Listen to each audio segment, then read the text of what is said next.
اعوذ باللہ من الشیطان الرجیم بسم اللہ الرحمن الرحیم فلما جاءہم موسیٰ پس جب آئے ان فرعونیوں کے پاس موسیٰ علیہ السلام بآیاتنا بینات ہماری واضح نشانیوں کے ساتھ، یعنی ہماری طرف سے دیے گئے معجزات کے ساتھ، قالوا انہوں نے کہا ما ھذا نہیں ہے یہ سب کچھ الا سحر مفترا مگر یہ جادو ہے جو کہ گھڑا ہوا ہے۔ اے موسیٰ آپ اپنی طرف سے یہ جادو گھڑ کے لے آئیں۔ وما سمعنا اور نہیں ہم نے سنا بہذا اس قسم کی باتیں فی آبائنا الاولین اپنے پہلے آباء و اجداد سے۔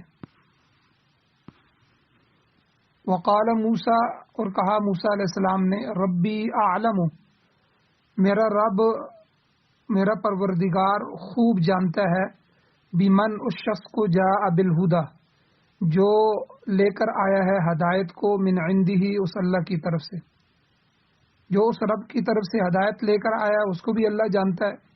ومن تکون له عاقبۃ الدار اور اس کو بھی جانتا ہے کہ تکون له جس کے لیے ہوگی عاقبۃ الدار آخرت کا گھر، جس کے لیے آخرت میں اچھا گھر ہے، اچھا انجام ہے، اللہ اس کو بھی جانتے ہیں۔ انہ لا یفلح الظالمون بے شک ظالم لوگ فلاح نہیں پا سکتے۔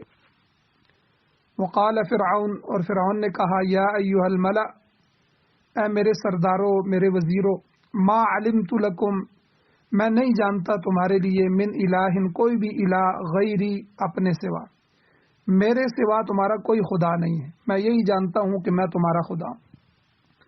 فاوقد لی یا ہامان علی الطین پس آگ جلاؤ یا ہامان اے ہامان میرے لیے علی الطین مٹی میں، یعنی اینٹوں کے بھٹے میں تیار کردہ آگ جلاؤ۔ فاجعل لی صرحا اور بناؤ میرے لیے ایک محل، لعلی اطلع الی الہ موسیٰ تاکہ میں مطلع ہو جاؤں جھانکوں موسیٰ علیہ السلام کے الہ کی طرف، ان کے بارے میں میں پتہ کروں۔ وانی لاظنہ من الکاذبین اور بے شک میں گمان کرتا ہوں اس کو کہ وہ جھوٹوں میں سے ہے۔ واستکبر ہوا اس فرعون نے تکبر کیا، وجنودہ اور اس کے لشکر نے بھی، فی الارض زمین میں بغیر الحق ناحق، وظنوا انہم الینا لا یرجعون اور انہوں نے گمان کیا کہ بے شک وہ ہماری طرف نہیں لوٹائے جائیں گے۔ فاخذناہ وجنودہ پس ہم نے پکڑا اس فرعون کو اور اس کے لشکر کو بھی، فنبذناہم فی الیم پس ہم نے پھینک دیا ان کو سمندر میں۔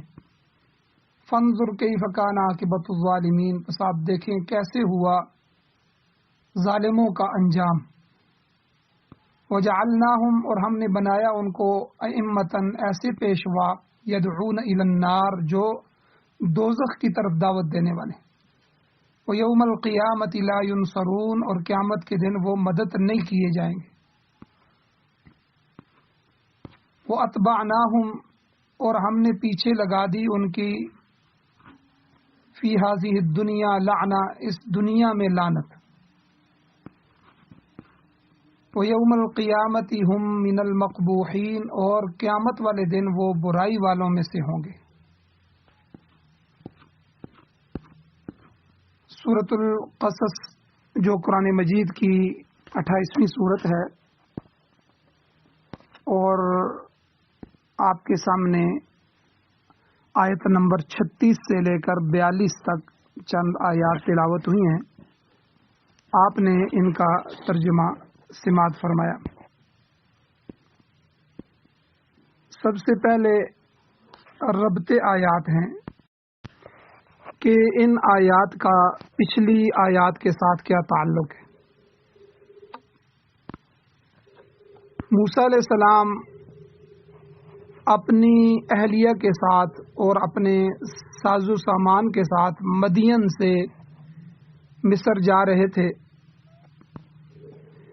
کہ راستے میں کوہ طور کی مقدس وادی سے گزر ہوا۔ اس مقام پر اللہ نے ان سے کلام کیا، گفتگو ہوئی، اور اللہ نے ان کو نبوت اور رسالت عطا فرمائی،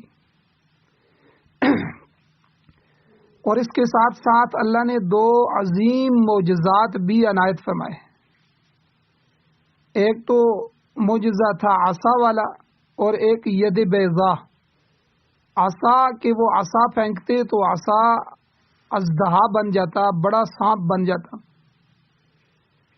اور ید بیضا والا معجزہ اللہ نے دیا کہ ہاتھ اپنی بغل میں ڈالتے، اپنے گریبان میں ڈالتے تو نکالتے تو وہ ہاتھ روشن اور سفید ہو جاتا۔ اور پھر اس کے ساتھ ساتھ موسیٰ علیہ السلام کو تبلیغ حق کا حکم ہوا کہ اب آپ جائیں اور جو حق ہے وہ ان تک پہنچائیں۔ اب انہوں نے اس راستے میں حائل جو مشکلات تھیں، جو رکاوٹیں آ رہی تھیں، ان کا ذکر کیا، تو اللہ نے ان کو یقین دلایا کہ فکر نہ کرو، بالآخر تم ہی غالب رہو گے۔ اور اللہ تعالیٰ نے موسیٰ علیہ السلام کے بھائی ہارون علیہ السلام کو بھی نبوت سے سرفراز فرمایا، اور فریضہ نبوت میں آپ کا ممد اور معاون بنایا۔ موسیٰ علیہ السلام حکم خداوندی کے مطابق مصر پہنچے، اور آگے اپنے بھائی ہارون علیہ السلام کو منتظر پایا۔ پھر وہ دونوں فرعون کے دربار میں پہنچے تاکہ اللہ کا پیغام پہنچا سکیں۔ اب فرعون کے دربار میں جانے سے متعلق اللہ تعالیٰ نے بعض مقامات پر حضرت موسیٰ علیہ السلام اور حضرت ہارون علیہ السلام ان دونوں کا ذکر کیا ہے، جیسا سورہ طٰہٰ کے اندر بھی آیا ہے اور سورۃ الشعراء میں بھی ہے، اور بعض مقامات میں مثلا یہاں ہی آپ دیکھیں اکیلا موسیٰ علیہ السلام کا تذکرہ کیا ہے۔ ارشاد ہوتا ہے فَلَمَّا جَاءَهُم مُوسَىٰ بِآيَاتِنَا بَيِّنَاتٍ، کہ جب موسیٰ علیہ السلام ہماری واضح نشانی دے کر فرعون کے دربار میں پہنچے۔ یہ واضح نشانیاں وہی 2 عظیم معجزات تھے، عصا اور ید بیضا والے۔ اب معجزہ کسے کہتے ہیں؟ معجزہ کہتے ہی ایسی چیز کو ہیں جس سے عام مخلوق عاجز آ جائے، اور عاجز آ کر وہ اس کا مقابلہ نہ کر سکے۔ اس کے علاوہ خود نبوت اور نبی کا کلام اور پیغام بھی ایک واضح چیز ہوتی ہے، اس کو بھی آیات بینات کہتے ہیں۔ تو بینات میں معجزات اور نبی کی طرف سے پیغام، یہ دونوں چیزیں شامل ہیں۔ تو جب یہ چیزیں لے کر موسیٰ علیہ السلام فرعونی دربار میں پہنچے، معجزات پیش کیے اور اللہ کا پیغام سنایا، تو ان بدبختوں نے صاف انکار کر دیا۔ قرآن کہتا ہے قالو، کہنے لگے ما ھذا الا سحر مفترا، یہ تو محض گھڑا ہوا جادو ہے، یہ تو گھڑ کے تم جادو لے کے آئے ہو، تو یہ تو اللہ کا پیغام نہیں ہے، بلکہ یہ تو جادوگری ہے۔ اب فرعون کے جو درباری تھے، ان درباریوں نے بھی اس کی ہاں میں ہاں ملائی، اور اسی طرح انہوں نے بھی معجزات کو جادو سے تعبیر کر کے انکار کر دیا۔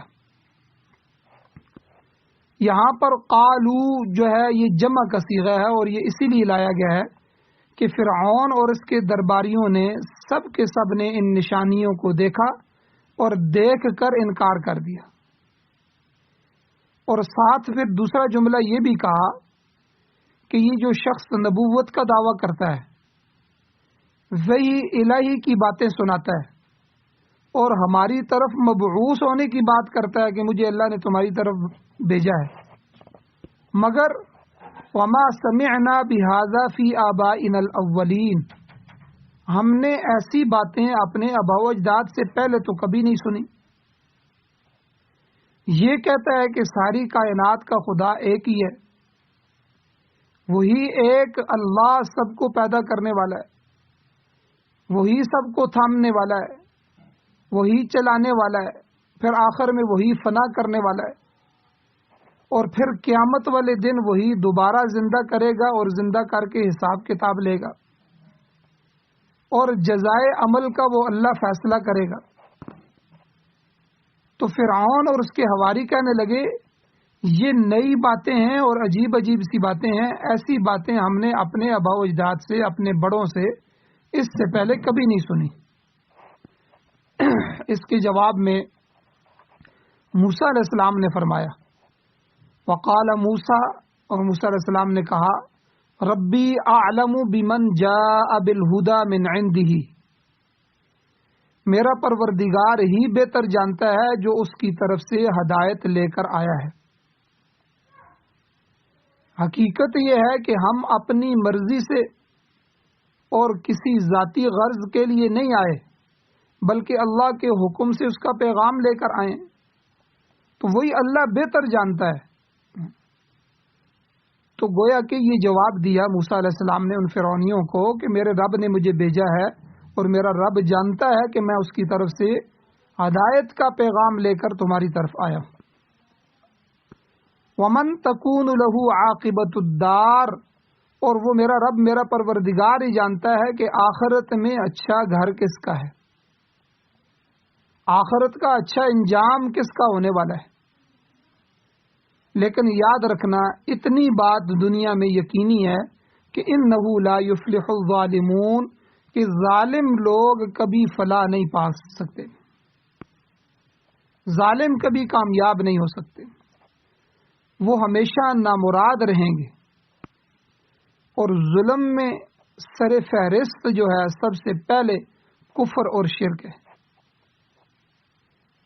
اس سے بڑا ظلم کیا ہو سکتا ہے کہ بندے کے سامنے جھکنا شروع ہو جائے۔ فرعون کو خدا بنا لیا، اسی کو سجدہ کر رہے ہیں، اسی سے حاجتیں مانگ رہے ہیں۔ پھر اس سے بھی بڑا ظلم کیا ہے کہ دنیا میں بعض لوگ سورج کو پوجا کر رہے ہیں، جو عام مخلوقات ہیں جن کو انسان کے لیے پیدا کیا گیا ہے، انسان کے نفع کے لیے پیدا کیا گیا۔ اور کتنے ہی لوگ جو ہے وہ گائے کو ماتا کہتے ہیں اور اس کے سامنے سجدہ کر رہے ہیں۔ کتنی جو ہیں وہ جو گھوڑوں کے پجاری ہیں، گھوڑوں کے نیچے سے گزرنے کو باعث برکت سمجھتے ہیں، گھوڑے کی رال چاٹتے ہیں۔ اس سے بڑا ظلم کیا ہو سکتا ہے کہ بندہ اللہ کی ذات کے ساتھ کفر کرے، اللہ کی ذات کے ساتھ شریک ٹھہرائے۔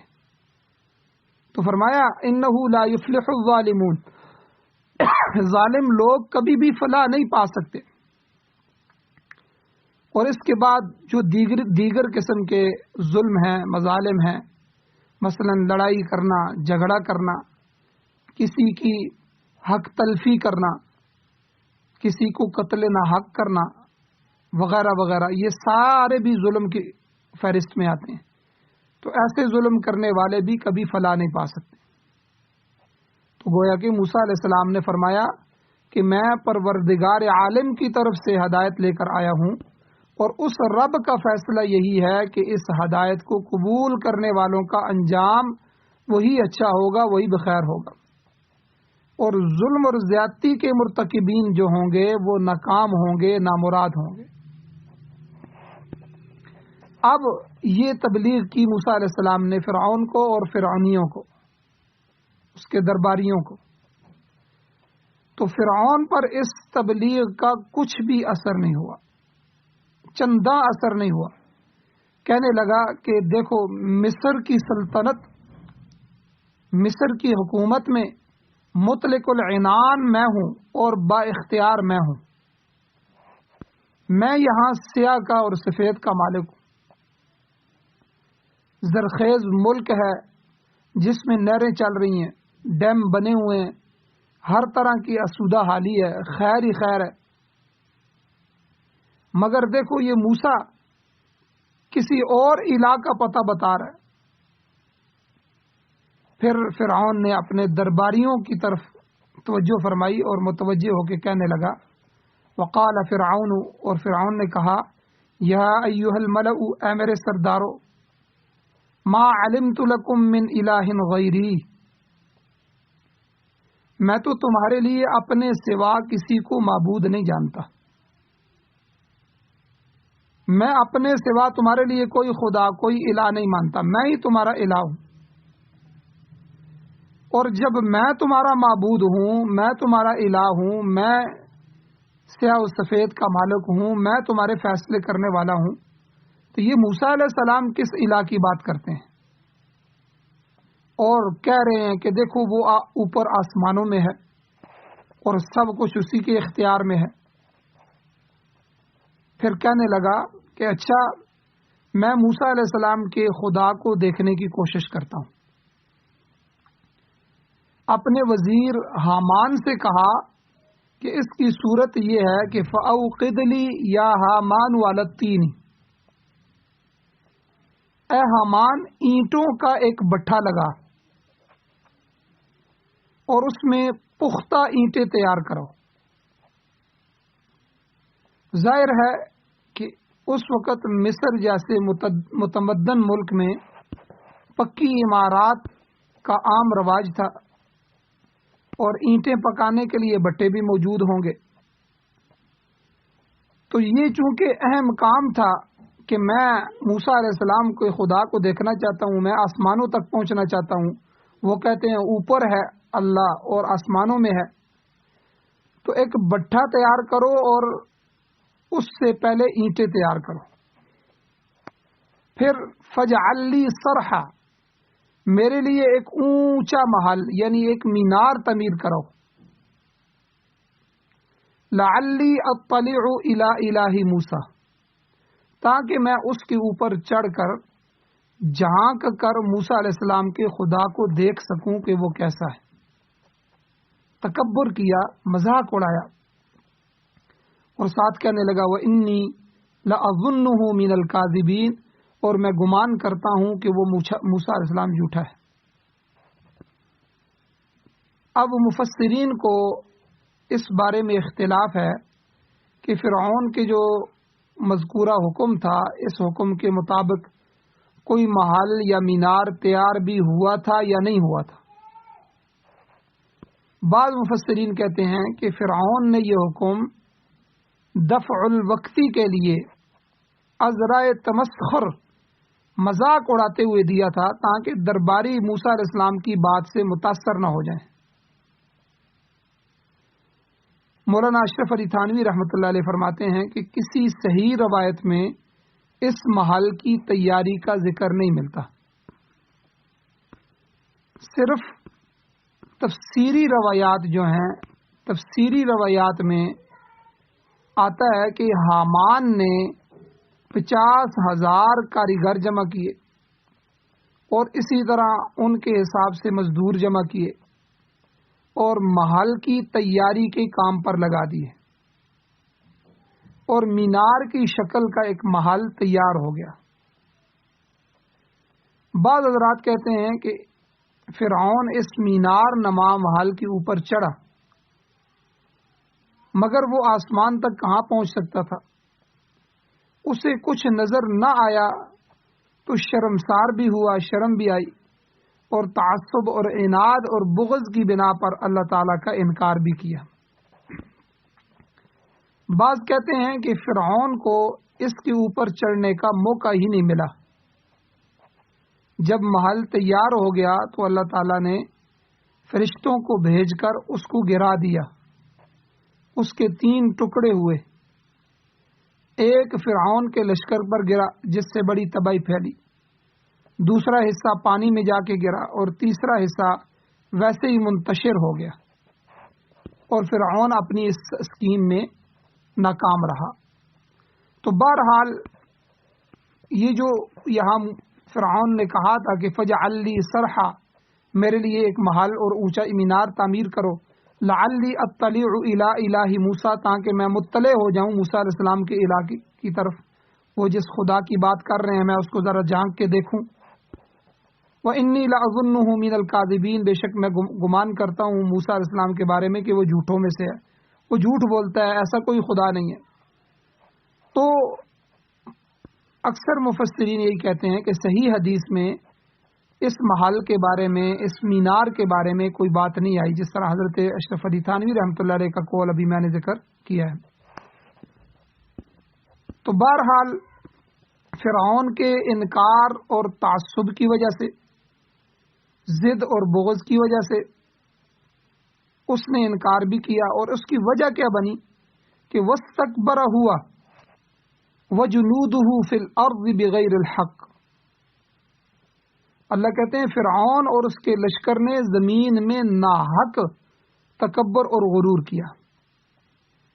اقتدار کا ایک نشہ ہوتا ہے، جب بندہ اقتدار میں آتا ہے تو اقتدار کے نشے میں توحید کا انکار کر دیا، اور پھر اسی نشے میں خود الوہیت کا دعوے دار بنا، میں ہی الہ ہوں، میں ہی حاجتیں پوری کرتا ہوں، میں ہی تمہارے نظم کو سنبھال رہا ہوں، میں ہی تمہارے سیاہ سفید کا مالک ہوں۔ اور اسی تکبر کی وجہ سے نبی کی بات کو ٹھکرا دیا۔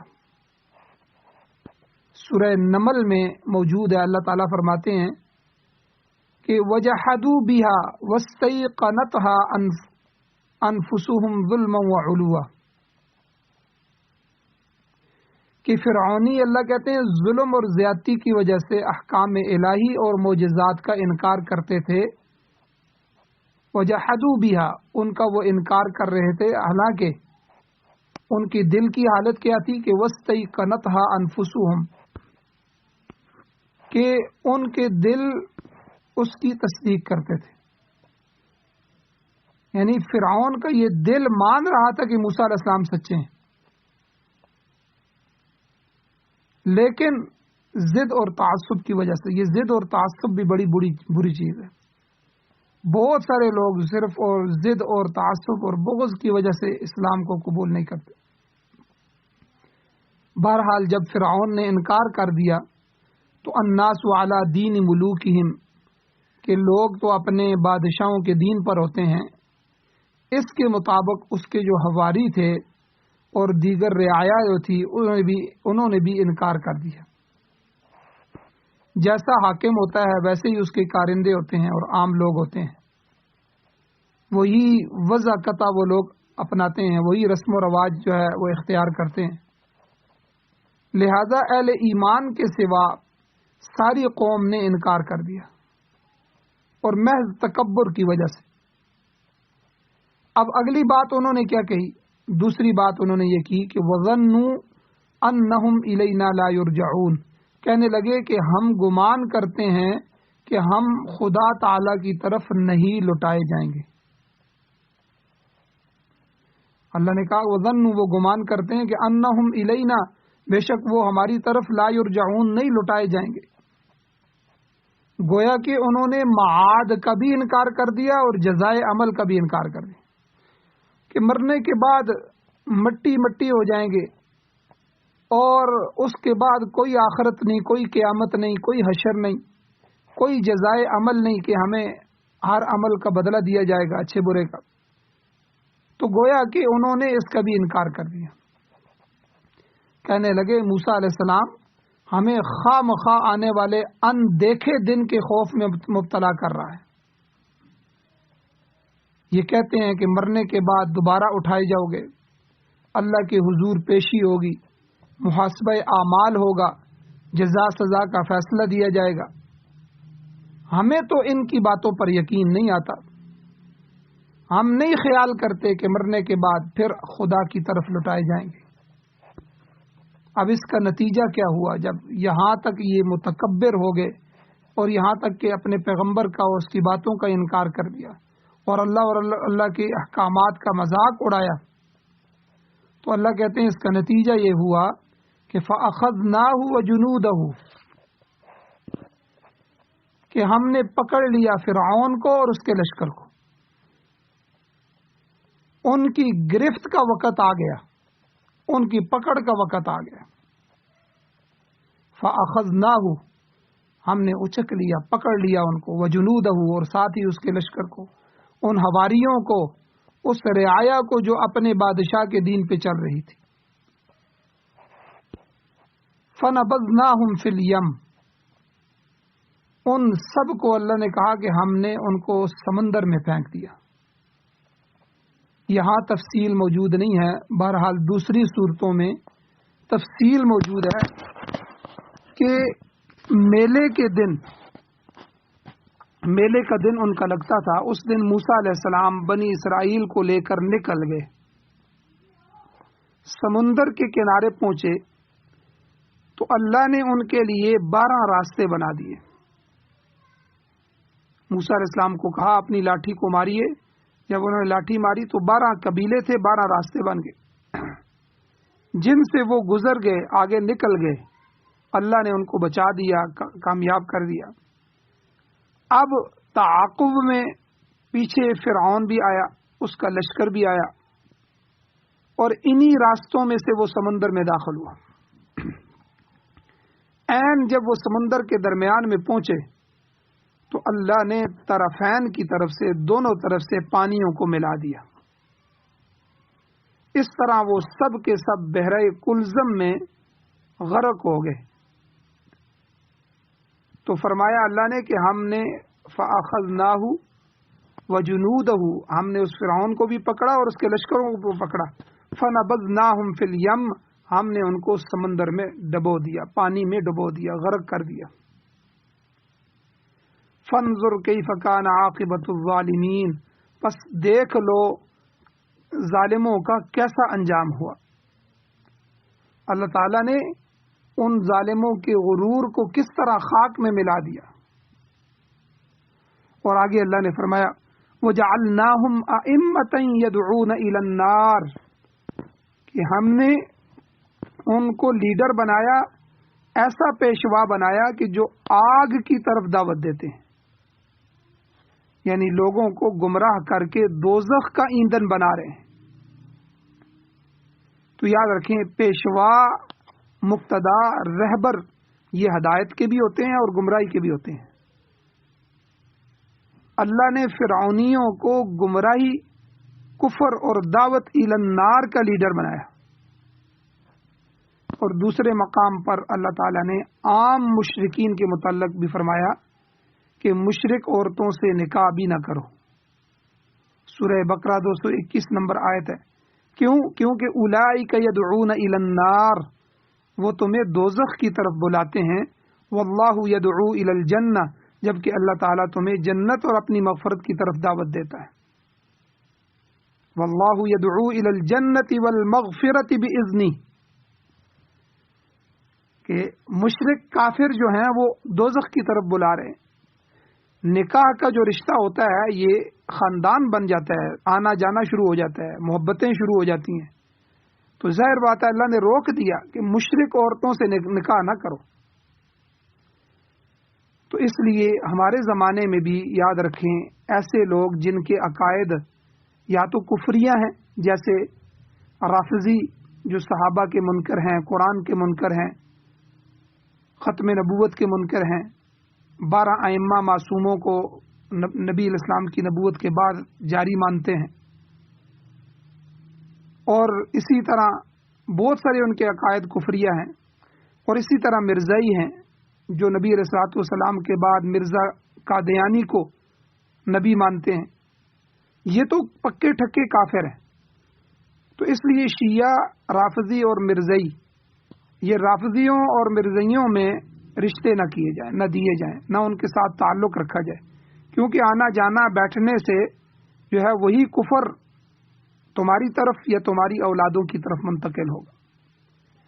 اور کچھ فرقے ایسے ہیں جو اہل سنت والجماعت سے خارج ہیں، دین سے خارج تو نہیں ہیں، تو گمراہ ہیں.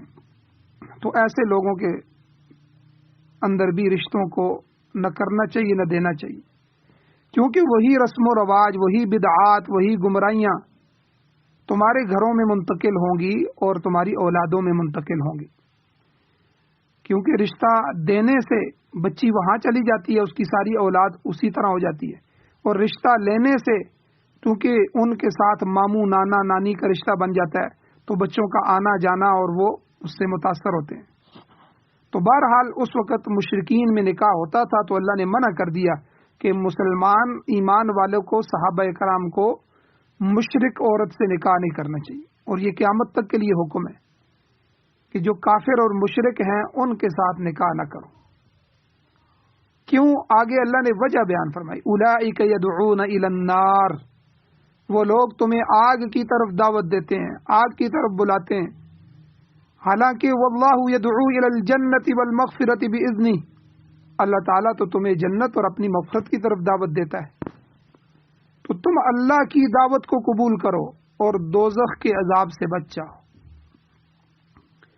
شیخ ابن عربی رحمۃ اللہ علیہ فرماتے ہیں کہ انسانوں کے اس دنیا میں کیے جانے والے کام آگے چل کر ان کے لیے جزائے عمل میں تبدیل ہو جائیں گے۔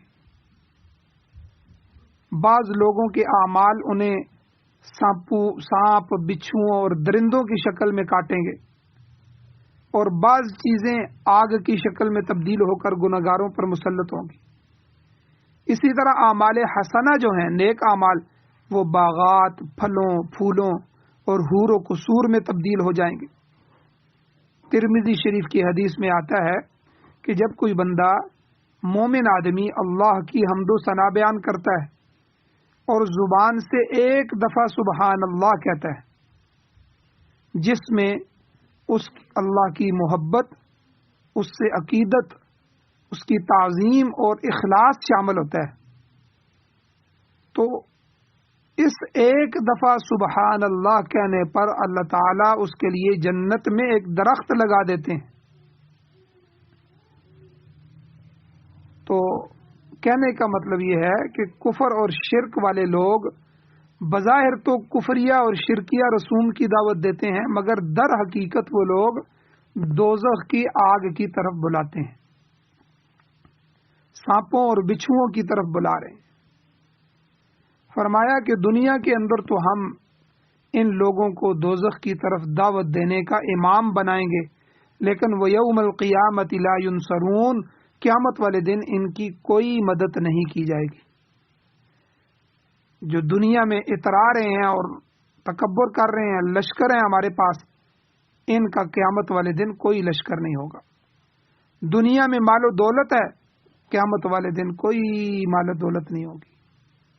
دنیا میں تابع اور متبوع کا چکر ہے کہ میں مالک ہوں اور یہ سارے کے سارے میرے تابع ہیں، تو آخرت میں کوئی بھی تابع نہیں ہوگا، بلکہ یہ سارے لشکر، یہ سارا مال و دولت اور تابع متبوع، یہ سب کچھ جہنم رسید ہوں گے، اور کسی قسم کی کوئی سفارش کام نہیں آئے گی، نہ کوئی فدیہ قبول کیا جائے گا۔ فرمایا اس دنیا میں یہ حال بھی ہوگا کہ وَأَتْبَعْنَاهُمْ فِي هَذِهِ الدُّنْيَا لَعْنَةً، اس دنیا میں ہم ان کے پیچھے لعنت لگا دیں گے۔ شرائع الہیہ جو ہیں، اللہ کی شریعت کے تمام پیروکار اور نیک لوگ ہمیشہ یہی کہتے ہیں، لعنت اللہ علی الظالمین، ظالموں پر اللہ کی لعنت۔ فرعونیوں، کافروں اور مشرکوں پر لوگ لعنت بھیجتے ہیں، تو فرعون نے توحید کا انکار کر دیا، اللہ کا انکار کر دیا، پھر معاد یعنی آخرت کا انکار کر دیا، پھر جزائے اعمال کا انکار کر دیا، رسولوں کی بات بھی نہیں مانی، تو ہمیشہ کے لیے بما اپنے متبعین کے لعنتی ٹھہرا۔ ان کے لیے یہی تحفہ ہے دنیا کا، اللہ نے یہی فرمایا وَأَتْبَعْنَاهُمْ فِي هَذِهِ الدُّنْيَا لَعْنَةً۔ اب جو بھی قیامت تک آئے گا وہ فرعون پر لعنت ہی کرتا رہے گا۔ کتنا لعنتی آدمی تھا کہ وقت کے پیغمبر کو جھٹلایا، ان کی باتوں کو جھٹلایا، ان کو تکلیفیں دی۔ یہ تو دنیا کی سزا ہے، دنیا کا تحفہ ہے۔ وَيَوْمَ الْقِيَامَةِ هُمْ مِنَ الْمَقْبُوحِينَ، اور یہ لوگ قیامت والے دن برائی اور قباحت والوں میں سے ہوں گے، ان کی شکلیں تبدیل ہو جائیں گی اور ان کے حال برے ہو جائیں گے، گویا کہ ہر قسم کی قباحت میں مبتلا ہوں گے۔ اللہ نے دنیا اور آخرت کی دونوں سزاؤں کا یہاں ذکر کر دیا۔ اللہ تعالیٰ سے دعا ہے اللہ ہمیں عمل کی توفیق عطا فرمائے، اللہ ہمیں اسلام کے مطابق زندگی گزارنے کی توفیق عطا فرمائے، اللہ تعالیٰ ہمیں اس بغاوت سے محفوظ فرمائے جس طرح پچھلی قوموں نے کی۔ وما علینا الا البلاغ المبین۔